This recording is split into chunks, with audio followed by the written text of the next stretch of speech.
Razzlugg signing on. And today, we're clearing the air, because somehow Akash's wife ended up being part of a conversation she never needed to be dragged into. People online love to analyze everything except their own situation. They're out here dissecting a stable, peaceful marriage like it's a crime scene, while their own dating life looks like a side quest with no rewards. So let's break it down. The first thing people forget is that nothing she did is controversial. She didn't cheat. She didn't treat anyone badly.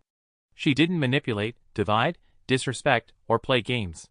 She simply chose a man who chose her back. It's the simplest equation in the world. Yet somehow the internet acts like loyalty and intention are wild concepts that need to be investigated. Let's start where this really begins.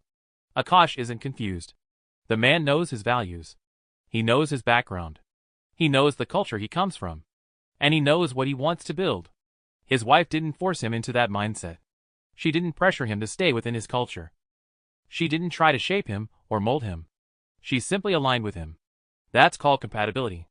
People act like that's rare, and honestly, it is.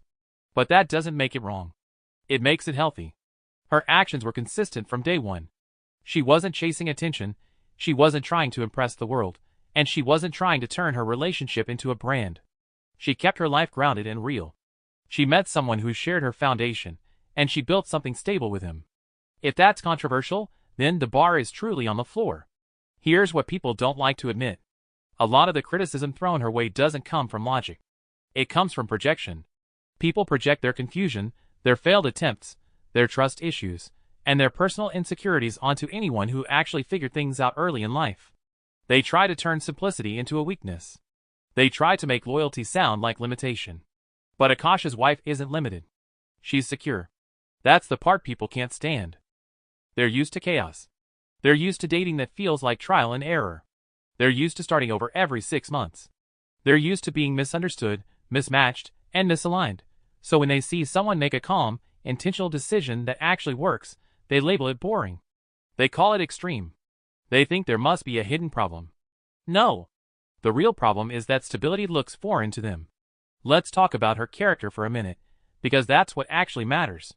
She didn't choose Akash because she had no options. She chose him because he reflected her values. She chose him because he respected her culture, because he respected his own, because he moved with intention and consistency. She saw a man with direction.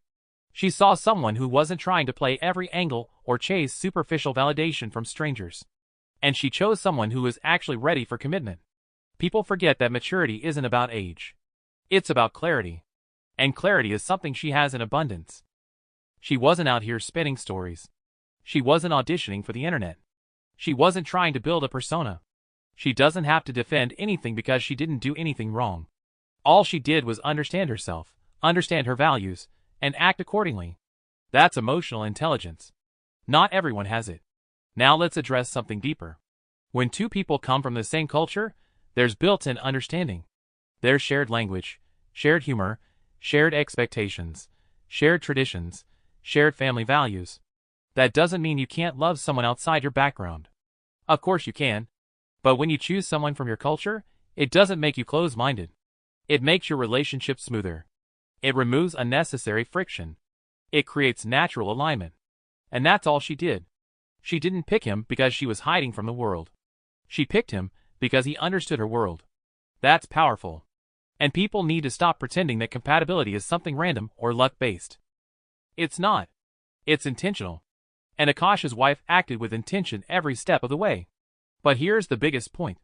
Her actions don't need to be defended because they created results. She has a stable marriage. She has a solid home. She has a husband who respects her. She has a life built on loyalty and clarity, not on trial and error chaos. Meanwhile, the loudest critics online can't maintain a situationship for more than a season. They talk like experts, but live like amateurs. The irony is poetic. They critique commitment while craving it. They mock stability while chasing it. They laugh at loyalty while secretly wanting someone who won't leave when things get tough. Akash's wife didn't settle. She secured what many people never experience. A partner who chose her with intention and stayed consistent. That's not something to criticize. That's something to applaud. That's not weakness. That's strength. And that's not limitation. That's clarity. Akash didn't lose by choosing her. And she didn't lose by choosing him. They're both winning by staying true to themselves. That's why people don't get them. Because a lot of people today build relationships based on performance, attention, and aesthetics, not values, not alignment, not loyalty. And when they see a couple that actually got it right, it threatens the narrative they built around dating. So let me make it simple. Akash's wife handled her life with maturity. She respected her upbringing. She respected her culture. She respected herself.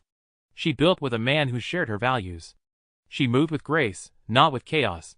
She didn't chase trends. She didn't chase clout. She didn't chase validation. She chased peace. And she found it. That's the truth. That's the reality. And that's why any criticism thrown her way falls apart the second you look at the facts. Razzlugg signing off.